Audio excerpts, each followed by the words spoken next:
Hoy vamos a hablar sobre el tema en busca de las multitudes, porque recuerden, queremos saber qué misión podemos nosotros realizar en favor de los no alcanzados y que, como ya decíamos la semana pasada, son grupos de personas que tal vez no compartan nada con nuestro trasfondo cultural, ideológico, político, geográfico, lo que sea, tal vez no compartan nada, pero que necesitan escuchar el Evangelio. ¿Qué podemos hacer? Bueno, hoy vamos a hablar un poco acerca de algunos otros aspectos que nos permitan saber cómo Dios espera que nosotros actuemos.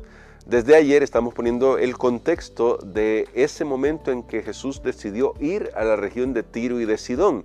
Y aunque es claro en el texto, y lo decíamos el día de ayer, que Jesús no fue abiertamente a estos lugares porque más que todo estaba tratando de salir del ojo público por su ministerio en la región de Genezaret, sí iba con un propósito salvador. Es decir, las acciones de Jesús siempre tenían un propósito salvador que incluía alcanzar a los no alcanzados y enseñar a sus discípulos cómo actuar con ellos. Ya llegaremos ahí en la semana. Pero hoy vamos a orar pidiéndole a Dios sabiduría para el estudio de este día. Nuestro bondadoso Padre, estamos necesitando de tu presencia porque solo tu Espíritu Santo puede darnos sabiduría para comprender cómo vivir a la altura del Evangelio y cómo alcanzar a aquellos que tú quieres que alcancemos con el Evangelio eterno. Oramos en el nombre de Cristo Jesús. Amén. Para este día tenemos una lectura que me gustaría que hiciéramos en Mateo capítulo 9. Allí vamos a encontrar unas palabras de Jesús que seguramente usted conoce muy bien. En los versículos 35 al 38 dice así: Y Jesús recorría las ciudades y aldeas, enseñaba en las sinagogas, predicaba el evangelio del reino y sanaba toda enfermedad y dolencia. Al ver a las multitudes sintió compasión de ellas, porque estaban desamparadas y dispersas como ovejas sin pastor. Entonces dijo a sus discípulos: La mies es mucha, pero los obreros pocos. Rogad al Señor de la mies que envíe obreros a su viña o a su mies. Y mi hermano, mi hermana, Jesús tenía claro este aspecto, aunque notamos que la descripción que hace Mateo es una descripción calculada porque Mateo escribió específicamente para los judíos, tenga eso en mente. Marcos escribió para el público gentil, Mateo escribió para público judío. Vuelvo a repetir, tenga eso en mente, nos va a servir para el resto de la semana. Lo voy a recordar de todas maneras en la semana, pero como Mateo, quiero decir, escribe especialmente para público gentil, para público judío, quiero decir, Mateo, él está describiendo el ministerio de Jesús en las sinagogas y en favor de los judíos. Aún así, noten que Jesús dice, la Biblia, tuvo compasión de las multitudes. Las multitudes, como pasa en todos lados, no solamente incluían judíos, porque en toda ciudad hay más que solo un grupo étnico. Hay varios grupos étnicos. Así que Jesús, aunque veía la multitud, no solo veía la masa de gente, tenía compasión de ellos de forma personal. Por eso dice, eran como ovejas que no tenían pastor. Y ahora lanza el desafío a sus discípulos. La mies es mucha, pero los obreros son pocos. Debemos convertirnos en más obreros. Ahí, ¿quién va a responder la oración de Jesús? Porque Él dice, rogad al Señor de la mies que envíe obreros a su mies. ¿Quién va a responder esa oración? Bueno, cada uno de nosotros puede tomar parte en la respuesta de esta oración. Ahora, cuando vamos a Mateo capítulo 4, un poquito antes al inicio del ministerio del Señor Jesús, notamos también un hecho interesante respecto a su ministerio. Vean lo que dice los versículos 23 al 25 de Mateo capítulo 4. Y Jesús recorría toda Galilea enseñando en las sinagogas. Recuerden por qué es que Mateo hace énfasis en las sinagogas. Mientras Mateo escribe para un público judío, Marcos lo va a hacer para un público más gentil, es decir, más foráneo, ¿no? Extranjeros para los judíos. Dice acá, predicando el evangelio del reino y sanando toda enfermedad y dolencia de la gente. Se calca lo que acabamos de leer. Su fama se extendió por toda Siria. Aquí ya está extendiéndose un poco el territorio. Siria es como le llamaban los romanos a toda una región que antes pertenecía a Fenicia. Lo digo porque sí lo puede encontrar dependiendo de, si usted ve un mapa bíblico, esa región de Siria que dice acá es la región de Fenicia. Y le traían todos los que se sentían mal, los afligidos de diversas enfermedades y tormentos, endemoniados, lunáticos y paralíticos, y los sanó. Y los siguió un gran gentío de Galilea y Decápolis, de Jerusalén, Judea y del otro lado del Jordán. Si ustedes notan, hay aquí algo interesante. Pareciera como que lo primero en el ministerio de Jesús es que la gente más cercana, es decir, que estaban todavía en la región que podríamos considerar el pueblo de Judá, es la gente que sigue a Jesús. Ahí tenemos a Galilea, ahí tenemos Decápolis, aunque claramente, como dije hace un momento, ahí había personas de muchas etnias, con toda seguridad. Los habitantes más comunes que se encontraban ahí eran judíos. Jerusalén, Judea, Fenicia, junto al mar Mediterráneo, al noreste de Galilea, que es la zona donde se va a mover Jesús un poquito para ir más hacia Tiro y Sidón dentro de un momento. Así que mencionar a Tiro y Sidón luego en Mateo capítulo 15, que lo mencionábamos el día de ayer, hace que este movimiento, este viaje que hace Jesús a la región de Tiro y de Sidón, sea uno de los viajes misioneros transculturales de Jesús. Es decir, Jesús está tratando de pasar la frontera de su nación judía. Y aunque, siempre vamos a repetirlo para que tengamos todo el contexto, estaba alejándose del ojo público por algunas disputas con los judíos en su región, el hecho es que Jesús decide ir para ayudar a estas otras personas que están fuera de su región a conocerle y para dar una lección a los discípulos. Noten lo que dice el deseado de todas las gentes, hablando acerca de este tema. El deseado de todas las gentes dice así: después de su encuentro con los fariseos, Jesús se retiró de Capernaum y cruzando Galilea, se fue a la región de las colinas en los confines de Fenicia, eso es decir, Tiro, a 33 kilómetros en línea recta, y luego Sidón, 37 kilómetros más de camino, esos datos que ya dábamos ayer. Mirando hacia el oeste podía ver, dispersas por la llanura que se extendía abajo, las antiguas ciudades de Tiro y Sidón, con sus templos paganos, sus magníficos palacios y emporios de comercio y los puertos llenos de barcos.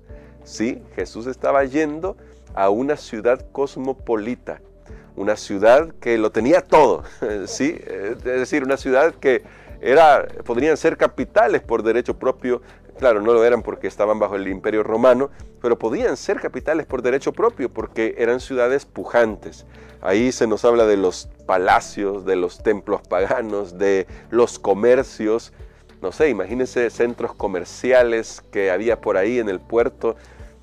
Ha de haber sido una experiencia un poco inquietante para los discípulos, honestamente, que tal vez no estaban muy acostumbrados a este tipo de movimientos. No porque en Jerusalén no hubiera mucho movimiento, sino porque aquí era un movimiento tendiente hacia una cultura muy distinta a la que ellos practicaban. Pero Jesús se dirige hacia allá.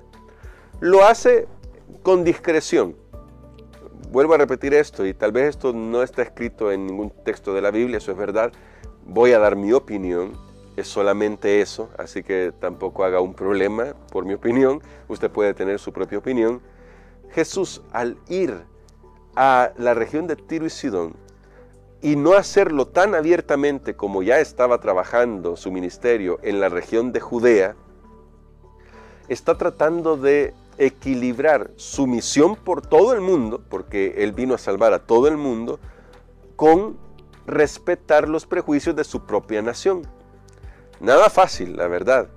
¿Qué hubiera pasado si Jesús hubiera hecho un ministerio más abierto en la región de Tiro y Sidón de lo que hizo? Porque lo que vamos a descubrir es que Jesús hace algunas pocas cosas, especialmente una cosa que vamos a descubrir, un milagro.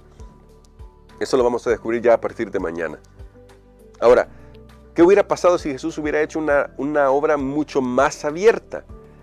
Lo más seguro es que hubiera cerrado sus puertas para su propio pueblo judío. Eso es una opinión, como vuelvo a repetir. Eso habría sido falta de tacto como para alcanzar al núcleo que tenía que alcanzar en ese momento. Después de todo, el Señor Jesús mismo dice, y eso lo vemos en Mateo, aunque recuerden, Mateo escribe para un público judío, que Él vino por las ovejas perdidas de Israel. Así que si iba tan abiertamente a Tiro y Sidón, iba a cerrarse las puertas con las ovejas perdidas de Israel. Jesús tiene que usar de mucho tacto, porque lo que le interesa al Señor Jesús es enseñar a sus discípulos qué van a hacer una vez que Él haya muerto en la cruz, haya resucitado y esté en el cielo ministrando en favor de todo el mundo. ¿Qué necesitan hacer? Entonces, este viaje es como una lección de campo. Va a instruirlos in situ, ahí en el lugar, ahí donde necesitan saber cómo tratar a los que no se parecen a ellos. ¿Sí? Esto es lo que está haciendo el Señor Jesús. Claro, eso lo vamos a explorar todavía un poco más el día de mañana, que ya vamos a ver a Jesús en Tiro y en Sidón, pero hoy pensemos, cuando Jesús veía una multitud, no veía una masa de gente.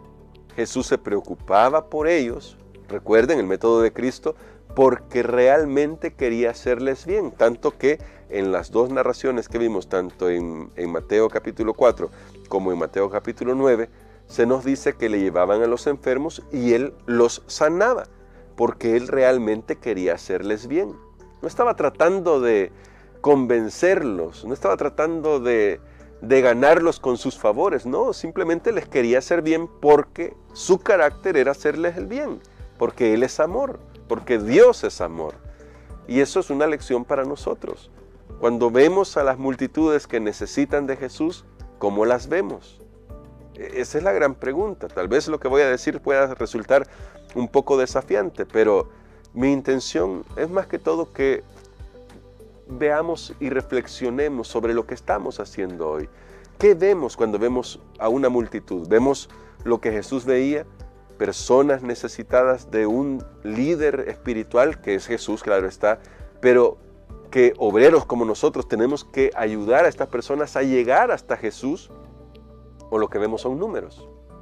O vemos solo una masa de gente que alguna de ellas tiene que aceptar, porque no puede ser que tanta gente escuche y nadie acepte. Cuidado con eso, ¿no? Tenemos que ganarnos la confianza de las personas, amarlas genuinamente. Incluso, y ya lo hemos dicho antes en estas lecciones, se nos ha presentado esta idea, incluso si no aceptan el mensaje que les estamos dando. Pero si no aceptan el mensaje que les estamos dando, eso no significa que no podemos amarles. Son hijos de Dios, son hijas de Dios que necesitan de un Salvador. ¿Cuál es el llamado de Dios para nosotros? A que miremos a Jesús y avancemos con fe, porque Dios tiene un propósito para nosotros, el de que seamos instrumentos de salvación. Y necesitamos ponernos manos a la obra en eso. Sí, hay que ayudar también a nuestra iglesia, en este caso ya voy a reducirlo a nuestra iglesia, a mejorar en su vida espiritual. Pero ¿sabe cómo se hace eso? Modelando. Así se hace eso, modelando. Si las palabras son importantes, y es importante proclamar la verdad, pero si cuando yo proclamo la verdad, lo que sale de mi boca no está acompañado de un corazón como el de Jesús, ¿qué efecto tiene eso? ¿Servirá de algo realmente? Tal vez sirva para un momento, pero no a largo plazo. Y lo que Jesús hace siempre es a largo plazo.